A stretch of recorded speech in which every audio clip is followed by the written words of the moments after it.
A woman forgotten by the world and abandoned by the man she loved sits in the back of a silent courtroom.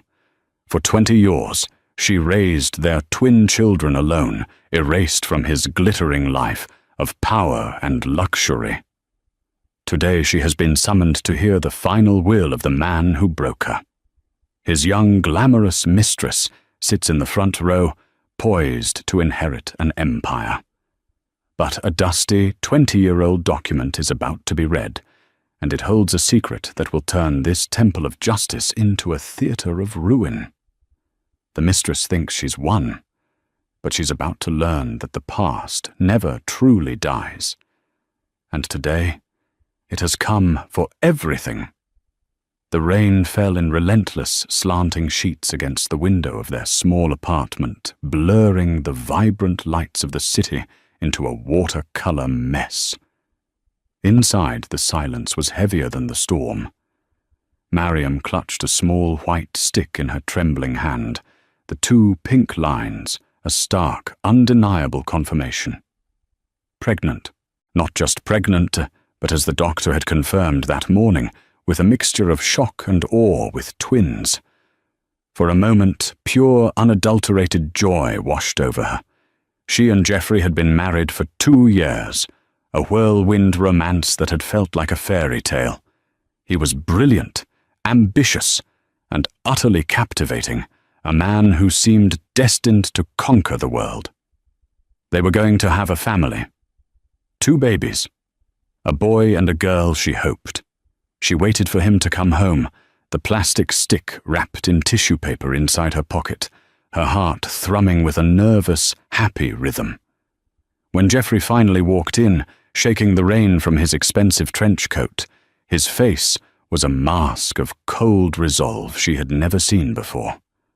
Mariam, he began, not even bothering to kiss her hello. "We need to talk." The joy in her chest turned to ice. He walked over to the small desk by the window, where his briefcase sat. He wasn't looking at her, but at the sprawling city below, a landscape of opportunity he was already claiming as his own. "I've been offered a partnership at the firm," he said, his voice flat. "It's a major step, the kind of opportunity that sets a man up for life. There will be dinners, galas, networking, a certain image to maintain." "Geoffrey, that's wonderful." Mariam started moving towards him. "We should celebrate. And I have some news, too, the most incredible news." "Let me finish." He cut her off, turning to face her. The warmth she had always found in his eyes was gone, replaced by a chillingly pragmatic light. "This life, the one I'm about to step into, requires a certain kind of partner. Someone unencumbered. Someone who can move in the right circles without complications." The word hung in the air between them. Complications. Mariam's hand instinctively went to her still flat stomach. "What are you saying? I'm saying this isn't working." He said, the words clipped and brutal. "This marriage, this life, it was a stepping stone, Mariam. I'm on the main road now, and it's a road I have to walk alone." The room began to spin. She could hear the blood roaring in her ears, a sound that drowned out the drumming of the rain. A stepping stone. "Geoffrey, I'm your wife. I love you. We built this life together. You think this is a life?" He scoffed, gesturing around their modest apartment. "This is a starter kit. I'm moving on to the real thing." Tears streamed down her face as the full, horrifying reality of his words crashed down on her. He was leaving her. Just like that. She pulled the pregnancy test from her pocket, her last desperate card. "But you can't." "Geoffrey, I'm pregnant." He looked at the test, then back at her face, and for a fleeting second, she saw a flicker of something shock, maybe even fear, but it vanished as quickly as it came, replaced by that same icy determination. "Then it's even more imperative that we end this now," he said softly, his voice a venomous caress. That is a complication I simply cannot afford.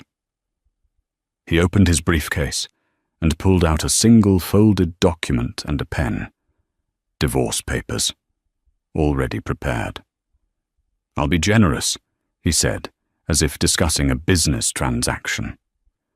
"I'll give you the apartment and enough to get by for a few months. But you will not use my name, and you will not contact me. Ever. The child or children are your responsibility."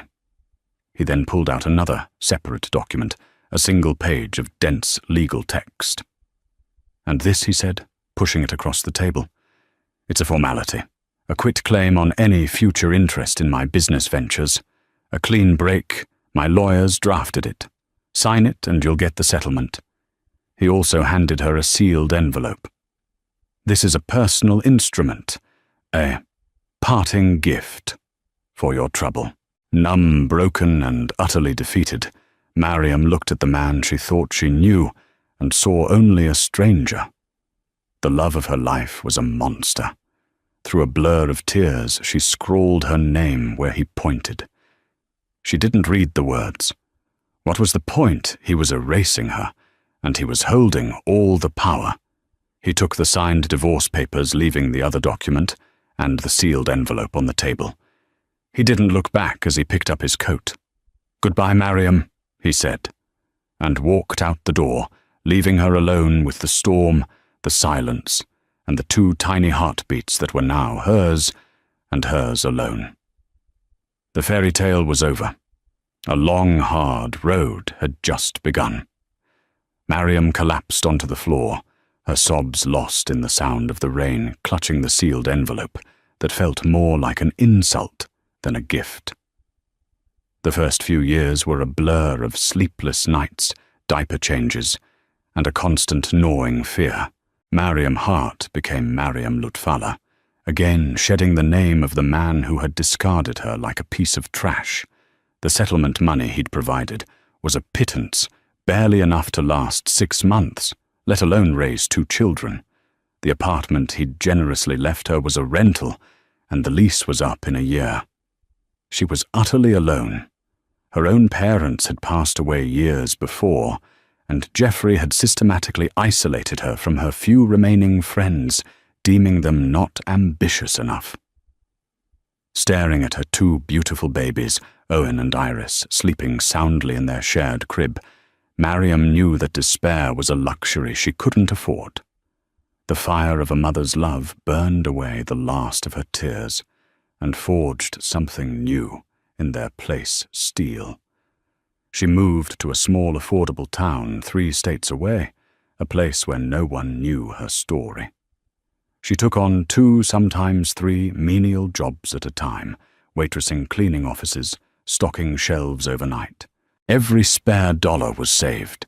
Every waking moment not spent with her children was spent working.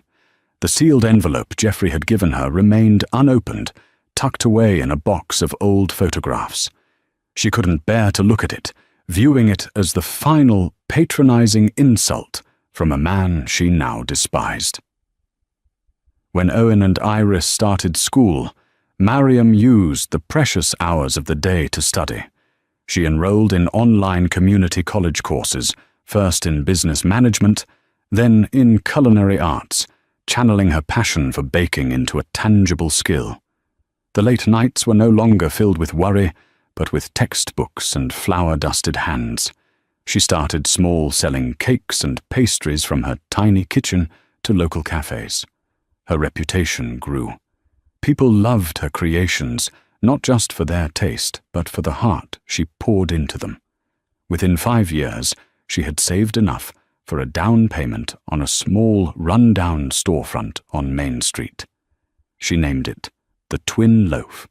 The bakery became the heart of the community. Mariam was there before sunrise, her hands skillfully kneading dough, and she was there long after sunset, balancing the books. Owen and Iris grew up in that bakery. They did their homework at a small table in the corner, the air filled with the scent of cinnamon and melting chocolate.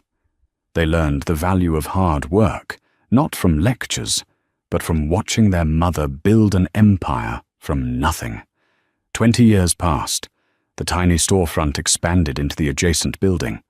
The Twin Loaf became a beloved regional brand with 2 more locations in neighboring towns.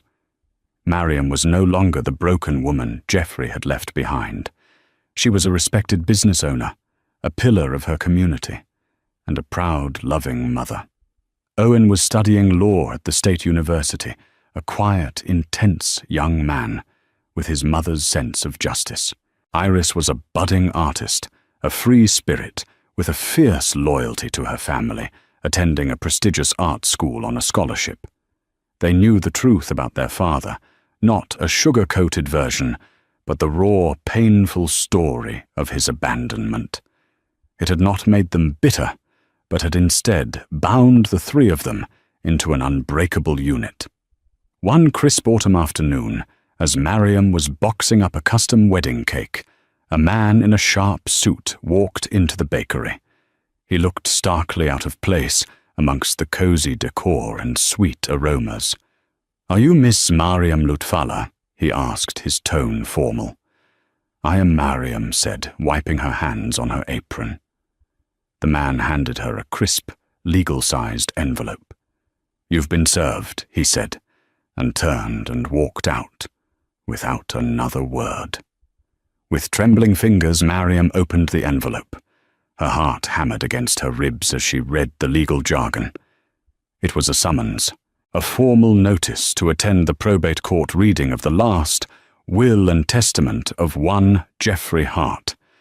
He had died suddenly, a massive heart attack at the age of 48. The room seemed to tilt. After 20 years of absolute silence, 20 years of being a ghost, he had pulled her back into his world. A cold dread mixed with a surge of old anger washed over her. His mistress, a woman named Beatrice Croft, who was often splashed across society magazines, was petitioning to be named the sole executor of his vast estate. The summons was a legal formality, notifying any and all potential heirs. She almost threw the letter away. What could he possibly have to say to her now? What sick game was he playing from beyond the grave? But that night, as she looked at her children, now young adults on the cusp of their own lives, she knew she had to go. Not for herself, not for any hope of money, but for them. For the 2 children he had never met, never acknowledged, never loved. This was the final chapter of a story he had started 2 decades ago, and she would be there to see it end. The summons sat on Mariam's kitchen counter for 3 days, a white rectangle of dread in her otherwise orderly life. She hadn't told the twins yet. How could she? How could she explain that the ghost who had haunted their lives was now demanding her presence? Her first instinct was to ignore it, to throw it in the fire and pretend it never arrived. Geoffrey's world of cutthroat business, high-stakes finance, and tabloid fodder relationships was a universe away from her warm bakery and the quiet life she had so painstakingly built. She wanted no part of it. But the name of the law firm on the letterhead Dawson, Finch and Gable stirred a faint memory. It wasn't the firm Geoffrey had been a part of when he left her. It was an older, more established name. Driven by a curiosity she couldn't quell, she looked them up. The firm was ancient, one of the oldest in the city, known for handling old money and complex family trusts. It seemed an odd choice for a modern corporate raider like Geoffrey. Just as she was about to close the laptop, her phone rang. It was an unlisted number. Miss Lutfallah, a gravelly voice, inquired. "Yes, who is this?" "My name is Howard Davies. I'm a senior partner at Dawson, Finch and Gable. I trust you received our correspondence regarding the estate of Mr. Geoffrey Hart." Mariam's spine stiffened. "I did.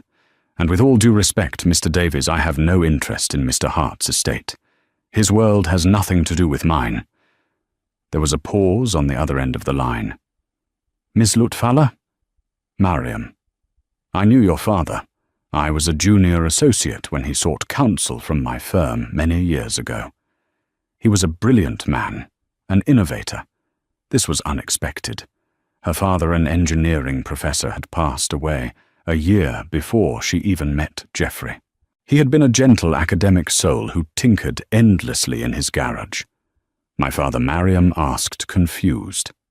Yes, which is why I am personally urging you to attend the reading. I understand your reluctance, believe me.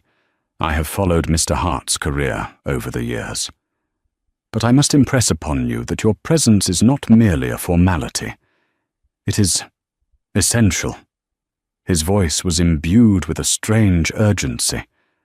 Before Mariam could question him further, another call beeped through. She glanced at the screen. It was a number from the city. On a gut feeling, she put Mr. Davies on hold. "Hello, is this Mariam Lutfallah?" The voice was sharp, polished, and dripping with disdain. It was a voice accustomed to getting what it wanted. "It is." "This is Beatrice Croft," the woman announced, as if Mariam should be honored. "I'm sure you know who I am. I'm calling about this ridiculous legal notice you were sent. Let me be perfectly clear. You are not welcome. Geoffrey's past is dead, and so are you as far as his life was concerned. Whatever pathetic attempt this is to get money, it won't work. The estate is mine. Stay away, or I will have my lawyers bury you in litigation you can't possibly afford. Do you understand me, little Baker?" The sheer audacity, the venomous condescension, sent a hot flash of anger through Mariam. The fear and confusion she'd been feeling were burned away by pure, cold rage. The little Baker had survived 20 years without a damn thing from Geoffrey Hart. She had built a life, a business and a family with her own 2 hands. "Thank you for your call, Miss Croft," Mariam said, her voice dangerously calm. "Your concern has been noted. I will see you in court." She hung up before Beatrice could respond and switched back to the other line. "Mr. Davies, I've changed my mind. Tell me when and where." That evening she sat Owen and Iris down at the familiar kitchen table, the scent of cooling bread still hanging in the air.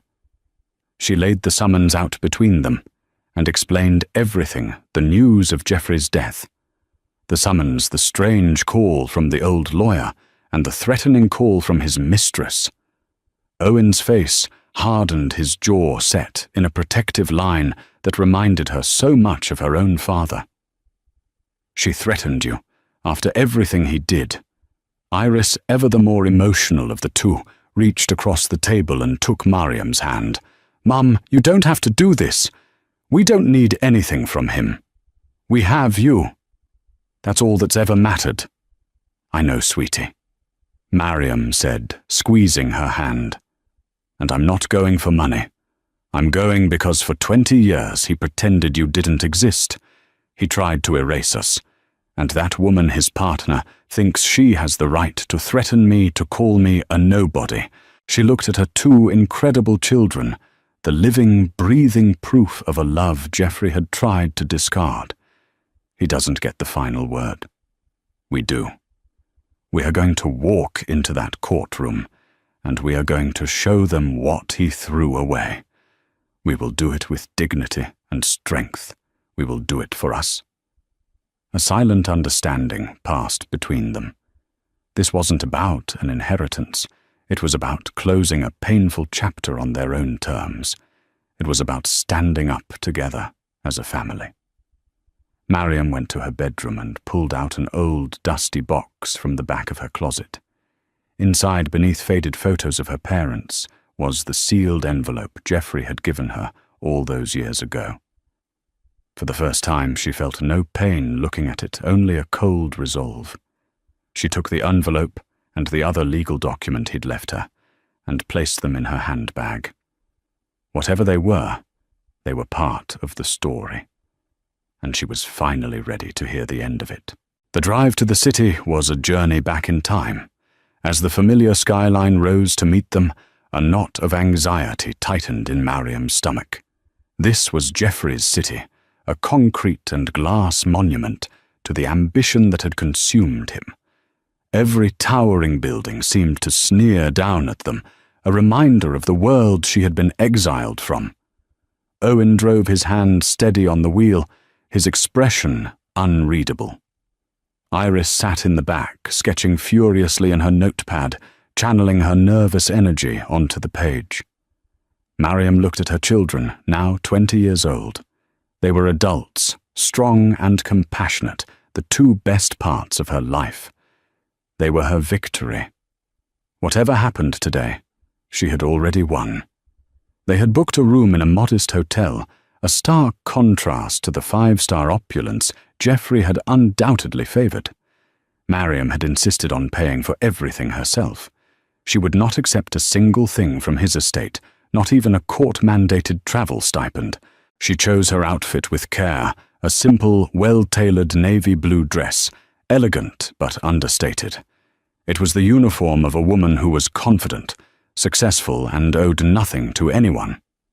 Owen wore a dark suit, looking more like a young lawyer than a student, and Iris wore a gracefully simple black dress, her artistic flair showing only in a unique silver necklace she had designed herself.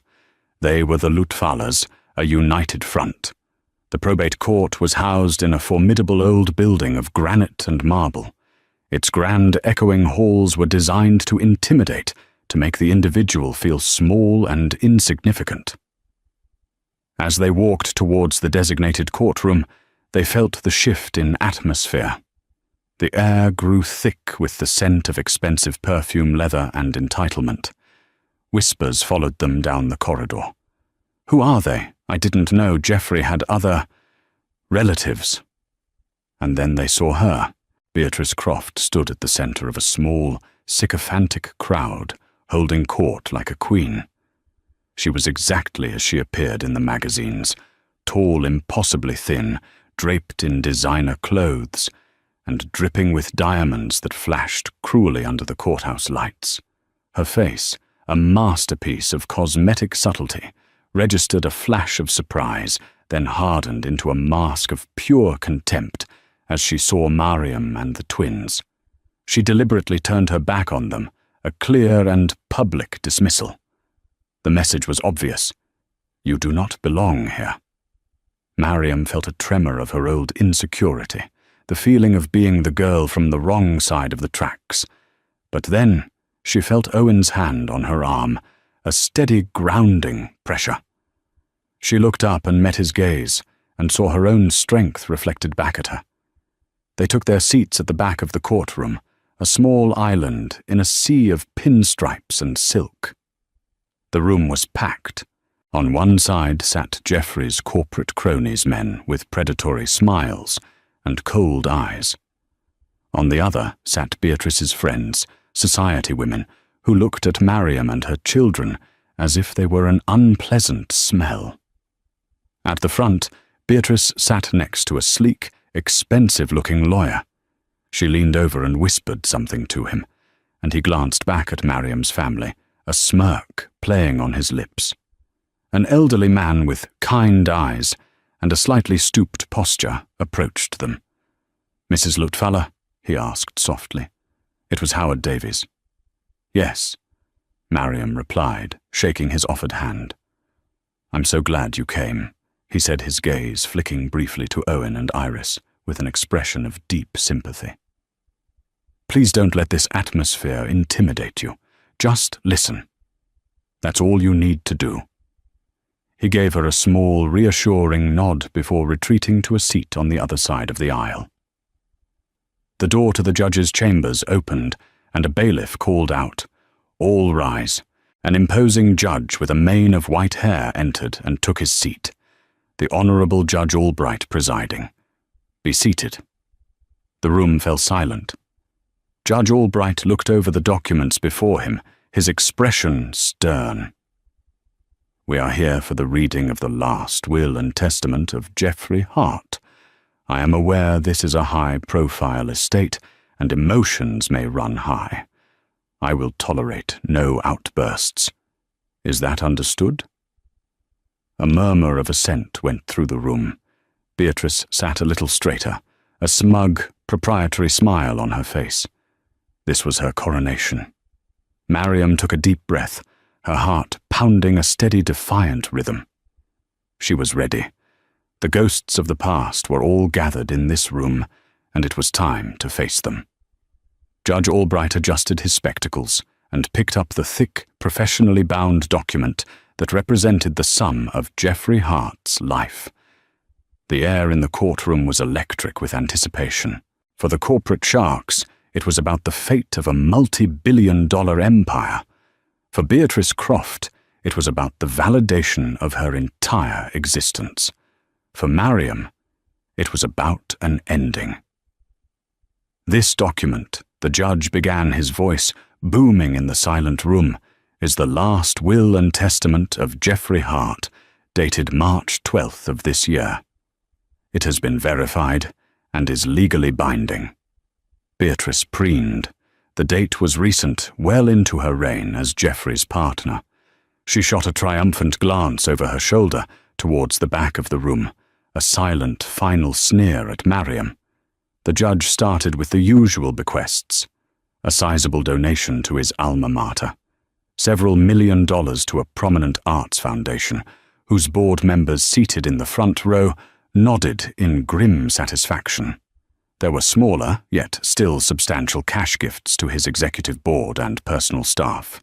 With each name read, another vulture was satisfied, and the tension surrounding the primary inheritance grew. Beatrice's lawyer patted her hand reassuringly. This was all standard procedure. The trivialities before the main event. Now Judge Albright continued turning a page. We come to the matter of personal effects and properties. He read a list that was staggering in its opulence. A villa in Tuscany, a penthouse apartment on Park Avenue, a collection of rare sports cars, a yacht moored in Monaco. As expected, each item was bequeathed to my beloved partner, Ms. Beatrice Croft. With every word, Beatrice's smile widened. Her friends behind her exchanged knowing looks. It was all going according to plan. She was now officially one of the wealthiest women in the country. Mariam watched her, a strange sense of detachment washing over her. She felt no jealousy, only a clinical curiosity.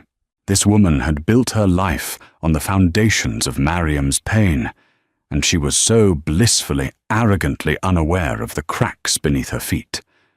Owen sat beside her, rigid with a quiet fury. Iris had stopped sketching and was watching Beatrice with an artist's intense, analytical gaze, as if committing this portrait of avarice to memory. Finally, Judge Albright announced, his tone shifting almost imperceptibly. We address the disposition of Mr. Hart's primary asset, his controlling interest in Hart Industries and its subsidiary holdings. This was the moment. The entire room held its breath. Hart Industries was a titan, a sprawling global conglomerate worth billions. This was the grand prize. Beatrice leaned forward, her eyes gleaming. The judge cleared his throat.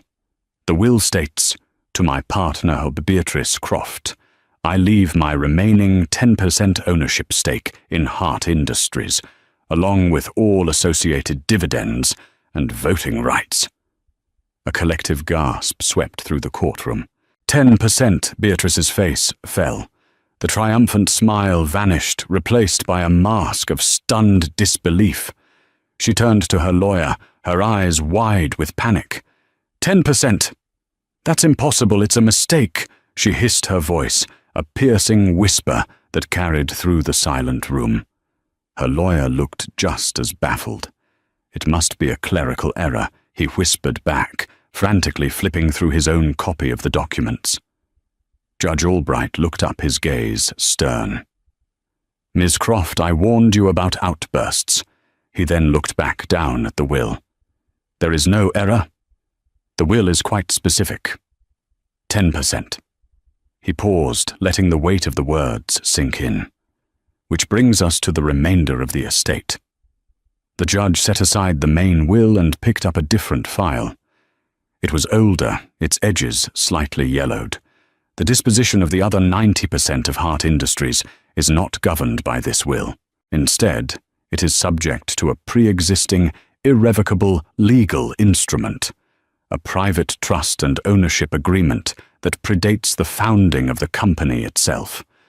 The corporate lawyers began murmuring to each other, their faces etched with confusion. A pre-existing agreement? What were they talking about? Geoffrey had always presented himself as the sole founder, the singular genius behind the empire. Beatrice was pale, her knuckles white as she gripped the table. What agreement? I was his partner for 8 years. He told me everything. There is no other agreement. Judge Albright ignored her, his eyes scanning the old document. This court was petitioned to unseal and enforce this instrument upon Mr. Hart's death. It is a founding charter for a holding company named LP Innovations. He looked up at the bewildered faces in the courtroom. According to this document, LP Innovations was the original entity that held the patents and seed capital for the technology that would eventually become Hart Industries. Mr. Hart was appointed managing director, entitled to a generous salary and a 10% stake for his managerial role. The remaining 90%, the controlling interest, was to be held in trust for the sole primary owner of LP Innovations. The judge paused, his gaze sweeping across the room before landing with deliberate, profound weight on the woman sitting quietly in the back row. He looked directly at Mariam, a woman he had a binding fiduciary duty to, the founder and majority shareholder, Ms. Mariam Lutfalla. The courtroom, which had been buzzing with a low hum of anticipation, fell into a profound and sudden silence. Judge Albright's words, "To my partner Beatrice Croft, I leave my remaining 10% ownership stake," seemed to hang in the air, refusing to dissipate a collective auditory hallucination that no one could quite process. Beatrice's mind went blank. The triumphant smile on her face didn't so much fall as it froze a grotesque mask of joy that no longer matched the script. Her brain frantically tried to rearrange the words into a sentence that made sense. 100%, he must have said. Or maybe 10% is to be given to charity, and the rest? 10%. Her voice, meant to be a sharp whisper to her lawyer, came out as a strangled croak that echoed in the unnatural quiet. That's impossible. It's a mistake. Her lawyer, a man known for his unflappable demeanor, looked as though he'd been struck. He fumbled with his copy of the will, his face paling as he scanned the text. He could find no error. The ink was clear, the language precise. A ripple of shock and confusion spread through the room. The corporate sharks exchanged baffled, calculating glances. Was there a secret heir? A hostile takeover from beyond the grave? Geoffrey Hart had been a man of absolute control. This felt like a baffling, uncharacteristic lapse. Judge Albright looked up from the will, his gaze sweeping over the room, cold and authoritative. "Miss Croft, I warned you about outbursts." He then set the thick, modern document aside with an air of finality. "There is no mistake in the will, it is quite specific." He then reached for a different file, one that had been sitting separately on his bench. It was an older, thinner folder, its edges yellowed with age, held together by a simple string tie. The contrast was stark. One was the legacy Geoffrey had publicly crafted, the other a secret he had buried. This, the judge announced, his tone, shifting, becoming heavier with historical weight, is because the disposition of the other 90% of Hart Industries is not and has never been governed by Mr. Hart's personal will. Instead, it is subject to a pre-existing, irrevocable legal instrument, a private trust and ownership agreement that predates the founding of Hart Industries itself. Mariam felt a strange jolt, a flicker of something deep in her memory. At the back of the courtroom, she sat perfectly still, a statue in a sea of turmoil. While Beatrice was panicking, Mariam was simply trying to breathe. The judge untied the string on the old folder with deliberate care. This court was petitioned by the trustees, the firm of Dawson, Finch and Gable, to unseal and enforce this instrument upon Mr. Hart's death. It is the founding charter for a holding company established 21 years ago. The company was named LP Innovations. LP. The initials hung in the air, and for Mariam they were a key, turning a lock deep within her mind. A torrent of fragmented memories dormant for 2 decades began to rush forward. Her father in his garage workshop, the scent of solder and ozone in the air, his face alight with the joy of discovery. He was holding up a circuit board, explaining with breathless excitement the revolutionary data compression algorithm he had perfected. "It'll change everything, Mariam," he'd said. "The way we store and send information." Another memory her father, weeks later, spreading legal papers across their kitchen table. "A patent application. You sign here as a co-owner," he'd insisted. "You are my inspiration, honey. And besides, we must always keep it in the family. LP Innovations, Mariam Lutfallah Innovations, her own name entwined with her father's legacy." According to this document, the judge's voice cut through her reverie, pulling her back to the charged courtroom LP. Innovations was the original entity that held the patents and seed capital for the technology that would eventually become the bedrock of Hart Industries. Mr. Jeffrey Hart, a promising young executive at the time, was appointed managing director of this holding company.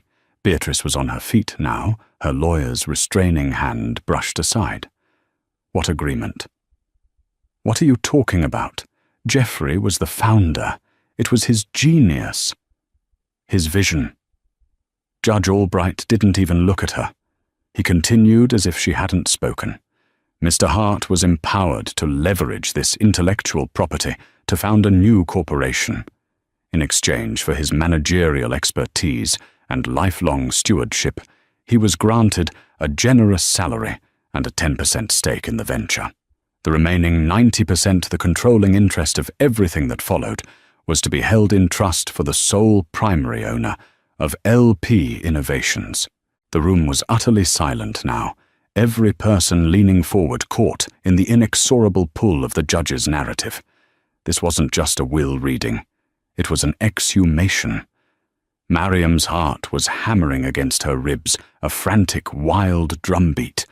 She could feel Owen's hand finding hers, his grip tight and grounding. Iris on her other side was frozen, her artist's eyes wide, taking in every flicker of emotion, every nuance of the unfolding drama. Judge Albright paused, looking up from the ancient document. His gaze swept past the stunned faces of the board members, past the gaping mouth of Beatrice's lawyer, past Beatrice herself, who now stood trembling, a statue of rage and confusion. His eyes traversed the entire length of the courtroom until they landed with deliberate, profound weight on the forgotten woman sitting quietly in the back row. He looked directly at Mariam, a woman to whom Mr. Hart had a binding, lifelong fiduciary duty.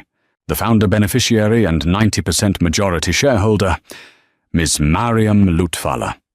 For a single suspended moment, the world stopped. The name, her name, echoed in the marble hall, imbued with a power she had never known. Then from the front of the room came the sound. It started as a choked gasp, and then tore its way out of Beatrice's throat, a raw, guttural shriek of pure animalistic denial. No, the scream shattered the courtroom's decorum. It was the sound of a universe collapsing. "That's a lie, a forgery!" she shrieked, her body trembling violently. She pointed a shaking diamond-clad finger at Mariam, her face a contorted mask of disbelief and hate. Her he left me for a reason, because she was nothing, a small-town baker. He built it all. It was his work, his struggle. It is mine. Judge Albright slammed his gavel down the sharp crack like a gunshot. "Miss Croft, I will have you held in contempt." But it was too late. The room had descended into chaos. In the midst of the pandemonium, Mariam's mind, strangely clear, was performing a final horrifying calculation. Her hands, moving with a will of their own, reached into her handbag. Her fingers brushed against the 2 pieces of paper she had carried for 20 years. The sealed envelope felt heavy, a repository of old pain. With trembling fingers she tore it open. Inside was not a letter, but a single ornately printed stock certificate. It was for 900 shares of a company called LP Innovations. Tucked behind it was a small folded note written in Geoffrey's arrogant, slanted script. She unfolded it. "Consider this severance. I doubt you're smart enough to ever figure out what it's worth." The breath left her body in a painful rush. The sheer, breathtaking cruelty of it. The arrogance. He hadn't just discarded her. He had mocked her, dangling the keys to his entire kingdom in front of her face, confident she would see it as nothing more than a worthless piece of paper, a final insult. Her shaking fingers went to the other document, the one he'd slid across the table in that rain-lashed apartment, the one she had signed through a blur of tears. It wasn't a quitclaim. The heading, which she had never bothered to read, was clear: Trust and Management Agreement. Her signature wasn't a relinquishment, it was an appointment. She had formally legally named Geoffrey Hart as the manager of her own company. The elderly lawyer, Howard Davies, materialized by her side, his presence a calm anchor in the storm. He spoke softly, his voice for her alone. "Your father was a brilliant man, Miss Lutfalla. But he was cautious. He saw Geoffrey's ambition and didn't fully trust it. He had my firm draft this agreement to protect his legacy and to protect you." Geoffrey signed it, desperate to get his hands on the patents. His hubris was in believing you would never uncover its true nature. Mariam looked up from the damning revelatory papers in her hands. She saw Beatrice finally collapsing into her chair, her body racked with hysterical silent sobs, as her lawyer tried to console her. She saw the corporate board members in a frantic huddle, their faces ashen.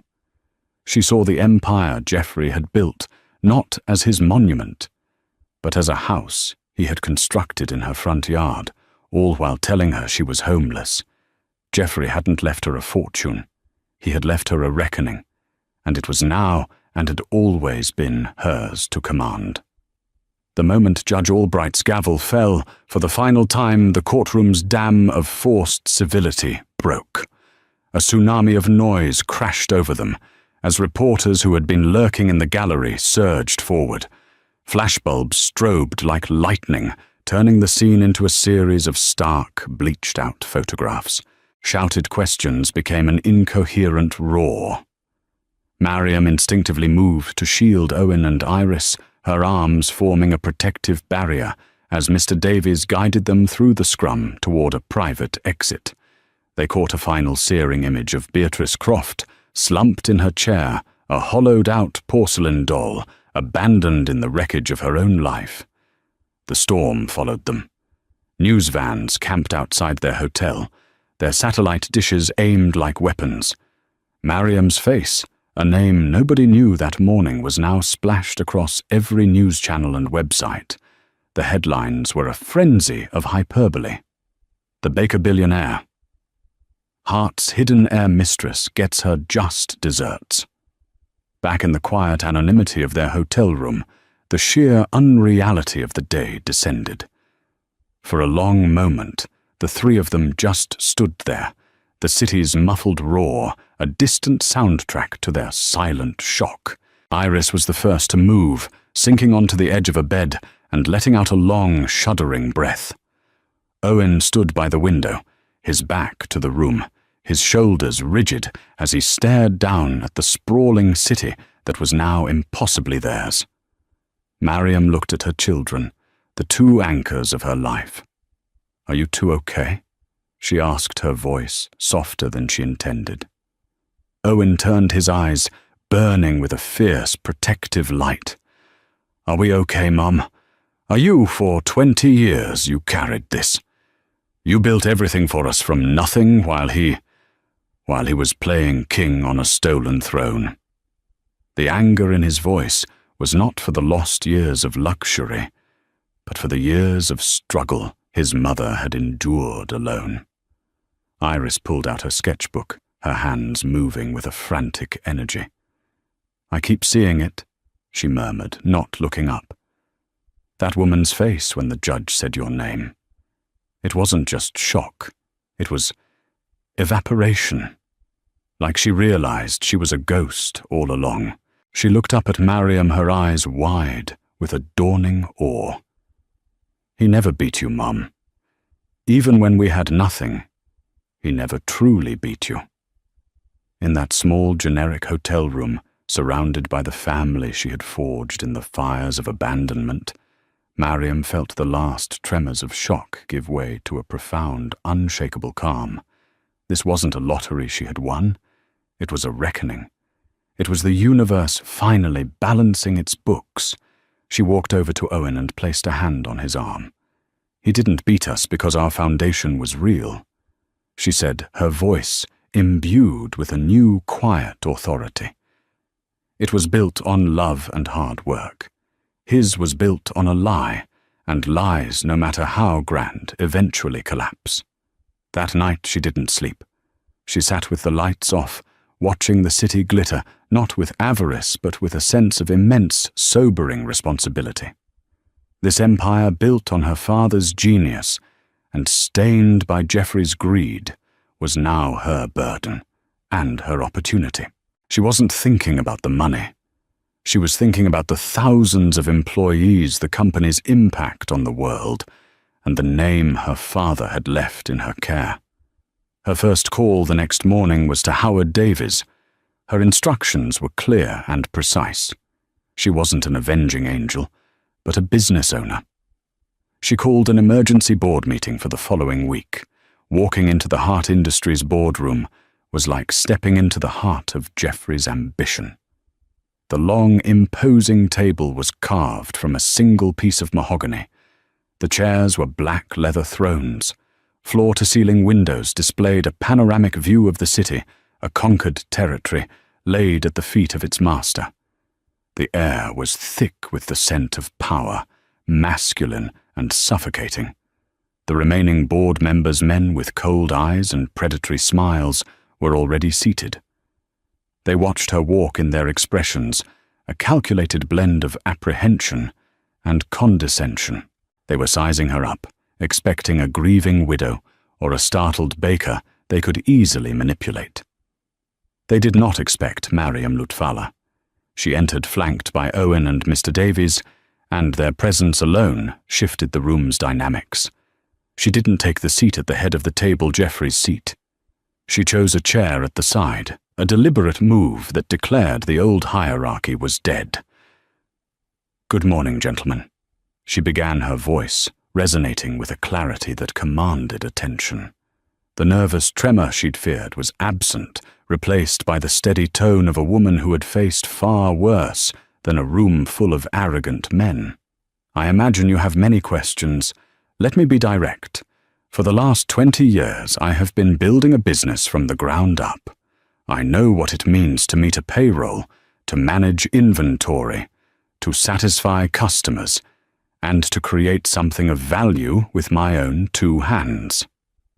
I am not a stranger to the world of business. I am simply a stranger to this kind of business." She paused, letting her words sink in her gaze, meeting each man's. "I am not here to destroy Hart Industries. I am here to reclaim its soul."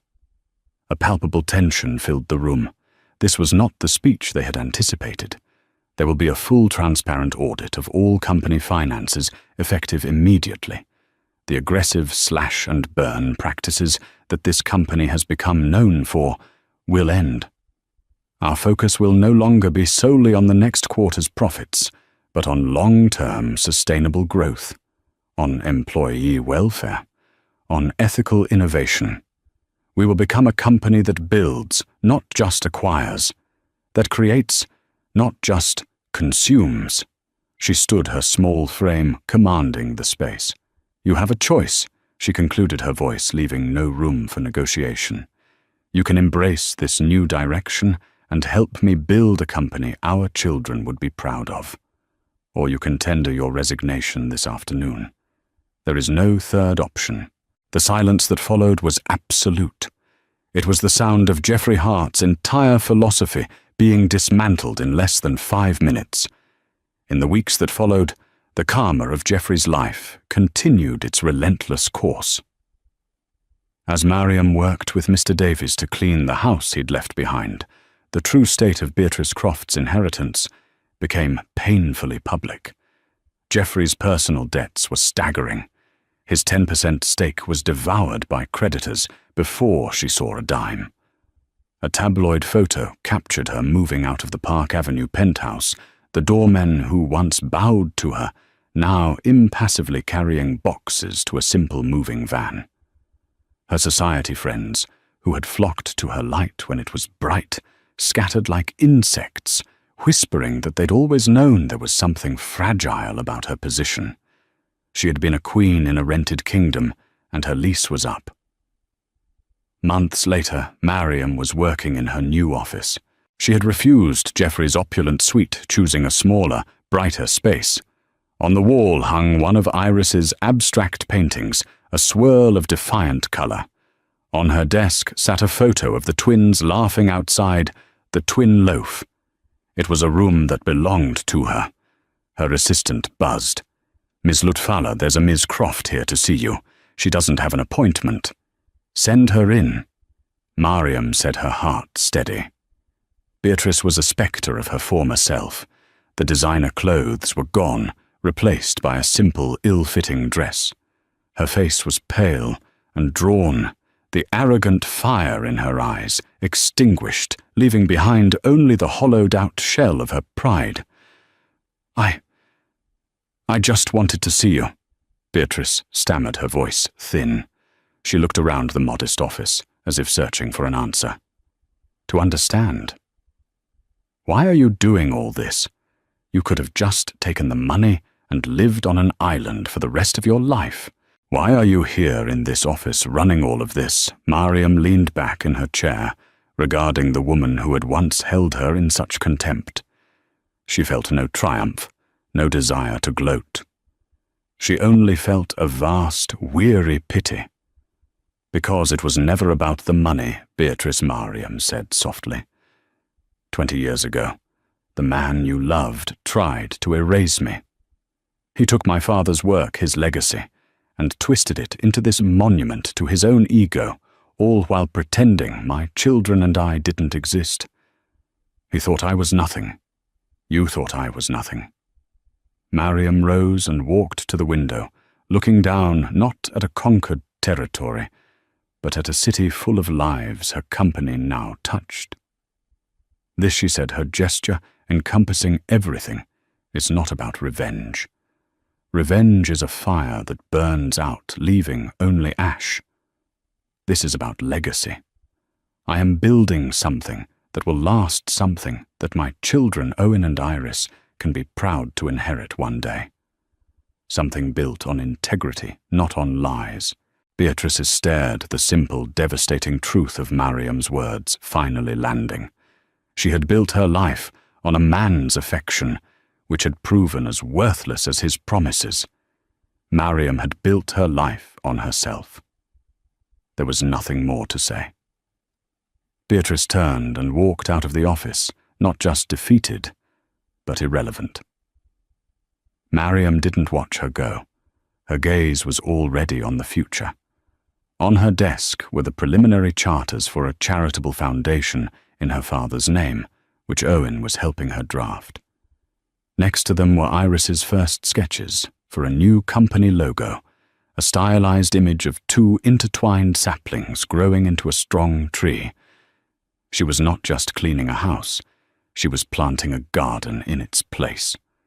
Her revenge wasn't a single fiery act in a courtroom. It was in the quiet, daily determined work of building a better world than the one Geoffrey had left behind. And so Mariam's story isn't just about the shocking moment a will is read. It's about the quiet strength cultivated over 2 decades of struggle and sacrifice. It's a powerful reminder that true wealth isn't measured in stock portfolios or lavish assets, but in integrity, love, and the resilience to rebuild a life from the ashes. Beatrice's scream in the courtroom was the sound of a hollow dream shattering, while Mariam's quiet victory was the culmination of a life lived with purpose and dignity. Her ultimate revenge wasn't in taking Geoffrey's empire, but in transforming it into something he could never have imagined, a force for good. If this story of justice and empowerment resonated with you, please hit that like button and share it with someone who needs to hear that strength and perseverance will always win. Don't forget to subscribe and turn on notifications for more incredible stories of karma and redemption. What did you think of Mariam's final decision? Let us know in the comments below.